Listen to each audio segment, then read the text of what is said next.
তো বন্ধুরা, সদ্যই school service কমিশনের শিক্ষক নিয়োগের বিজ্ঞপ্তি প্রকাশ হয়েছে। তো এবার বিজ্ঞপ্তি নিয়ে একটা বড় মন্তব্য করলেন সিনিয়র আইনজীবী বিকাশ রঞ্জন ভট্টাচার্য। 2016 নিয়মের বাইরে গেলেই বাতিল হয়ে যাবে। এই বিজ্ঞপ্তির ভুল ধরিয়ে কমিশনকে সতর্ক করলেন বিকাশ রঞ্জন। স্কুল শিক্ষা দপ্তর নতুন করে শিক্ষক নিয়োগ প্রক্রিয়া নিয়ম ঘিরে ফের বিতর্ক। সুপ্রিম কোর্টের নির্দেশ মেনে শিক্ষক শিক্ষিকা নিয়োগ প্রক্রিয়ার বিজ্ঞপ্তি জারি করেছে স্কুল সার্ভিস কমিশন। এর পাশাপাশি এবারের পরীক্ষায় নিয়োগ বিধিও জানানো হয়েছে। আর তা নিয়েই প্রশ্ন তুলছেন অনেকেই। আইনজীবী তথা সিপিএম নেতা বিকাশ রঞ্জন ভট্টাচার্য বলছেন, 2016 সালে যে নিয়মে পরীক্ষা হয়েছিল তার বদল হলেই এবার পরীক্ষাও বাতিল হবে। স্কুল শিক্ষা দপ্তরের নতুন নিয়োগ বিধি নিয়ে বিকাশ রঞ্জন বললেন, যাই করুন না কেন 2014 এবং 2016 সালের নিয়ম ছিল এর আগে, তো সেই নিয়ম মেনেই পরীক্ষা নিতে হবে। তার বাইরে যাওয়ার ক্ষমতা এই রাজ্য সরকারের নেই। সুপ্রিম কোর্টের রায়কে মান্যতা দিতে তারা বাধ্য।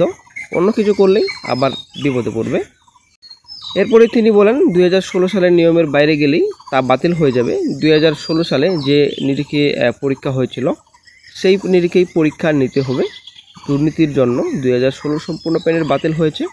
সে চাকরির সুবিধা কেউ পেতে পারে না, এটা বোঝা উচিত। ওএমআর সংরক্ষণের সময়সীমা বাড়ানোর সিদ্ধান্তকে অবশ্য স্বাগত জানান তিনি।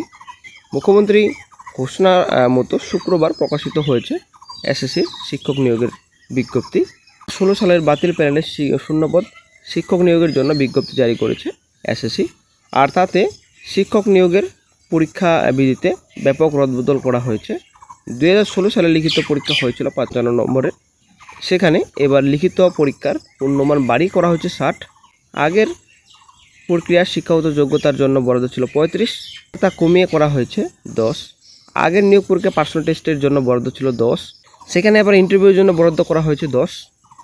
পড়ানোর দক্ষতার জন্য বরাদ্দ করা হয়েছে 10 এবং অভিজ্ঞতার জন্য বরাদ্দ করা হয়েছে 10। এখানে কিন্তু 30 নম্বর রয়েছে, ঠিক আছে। তো আর এখানেই দুর্নীতির সম্ভাবনা দেখছেন বিরোধীরা। এই 30টা নাম্বার কিন্তু এমনিতেও দিয়ে দিতে পারে কাউকে, সেটা কিন্তু একটা দুর্নীতির গন্ধ পাচ্ছেন বিরোধীরা। তো একটাই যে সাক্ষাৎকারে কিন্তু আইনজীবী বিকাশ স্যার স্পষ্টভাবে জানিয়েছেন যে গত 30শে মে মুখ্যমন্ত্রীর ঘোষণা অনুযায়ী যে বিজ্ঞপ্তি জারি হয়েছে তা আসলে নিয়োগ না করার এবং দুর্নীতিকে আরও উৎসাহিত করার একটি সুপরিকল্পিত একটা পদক্ষেপ। তার কথায় এই যে পুরো বিজ্ঞপ্তি, তো পুরো বিজ্ঞপ্তিটাই হচ্ছে দুর্নীতিমূলক প্রক্রিয়াকে নতুন করে চালু করা। একাডেমিক নম্বরের গুরুত্ব হ্রাস এবং ইন্টারভিউ উপর জোর দেওয়া হয়েছে। যে ইন্টারভিউ নাম্বার আপনাদের 30টা নাম্বার এমনিতেই রয়েছে। তো বিকাশ রঞ্জন ভট্টাচার্য অভিযোগ করেন যে নতুন নিয়মে একাডেমিক মার্কসের গুরুত্ব কমিয়ে ইন্টারভিউর উপর অধিক গুরুত্ব দেওয়া হয়েছে। এর ফলে স্বজন পোষণ ও অর্থের বিনিময়ে নম্বর বাড়িয়ে দেওয়ার সুযোগ তৈরি হবে। তিনি বলেন, ইন্টারভিউতে যে টাকা দেবে তাকে বেশি নাম্বার দেওয়া হতে পারে এবং যে দেবে না তাকে কম নম্বর দেওয়া হতে পারে। এবং এই মহা দুর্নীতিবাজ পরিকল্পক।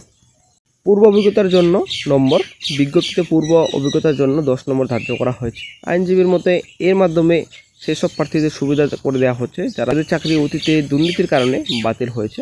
লিখিত পরীক্ষার নম্বর হ্রাস, এখানে আপনাদের একাদশ দ্বাদশ শ্রেণীর কথা বলা হয়েছে। একাদশ দ্বাদশ শ্রেণীর ওএমআর ভিত্তিক লিখিত পরীক্ষার নম্বর কমিয়ে দেওয়া হয়েছে, যা মেধার মূল্যায়নে বাধা সৃষ্টি করবে বলে তিনি মনে করেন।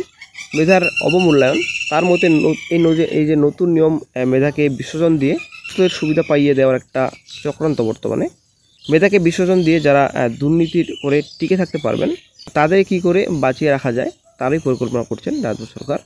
স্যার কিন্তু পরিষ্কার বললেন যে যদি এই যে একাডেমিক স্কোর এবং ইন্টারভিউ যে নাম্বার রয়েছে এসব যদি পরিবর্তন করা না হয়, মডিফাই যদি না করা হয় এবং 2016 সালের যে নিয়োগ প্রসেস ছিল সেই নিয়োগ প্রসেস যদি সেই মতো না থাকে, যে 2025-এ বিজ্ঞপ্তি প্রকাশিত করলো, তবে কিন্তু আইনি পদক্ষেপ নেবে, ঠিক আছে। এর বিরুদ্ধে কিন্তু অবশ্যই আদালতে যাবেন, এটা কিন্তু ক্লিয়ার এবং পরিষ্কার করে বললেন।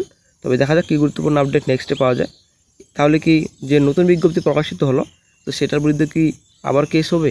তো আসলে বন্ধু একটা বিশাল বড় চিন্তা রইল এখন বর্তমানে। তো কি হবে ভবিষ্যতে, তো সেটা কিন্তু এখন দেখার। তবে দেখা যাক কী গুরুত্বপূর্ণ আপডেট নেক্সটে পাওয়া যায়। যখন গুরুত্বপূর্ণ আপডেট পাওয়া যায় সঙ্গে চাইলে আপডেট দিয়ে দেওয়া হবে।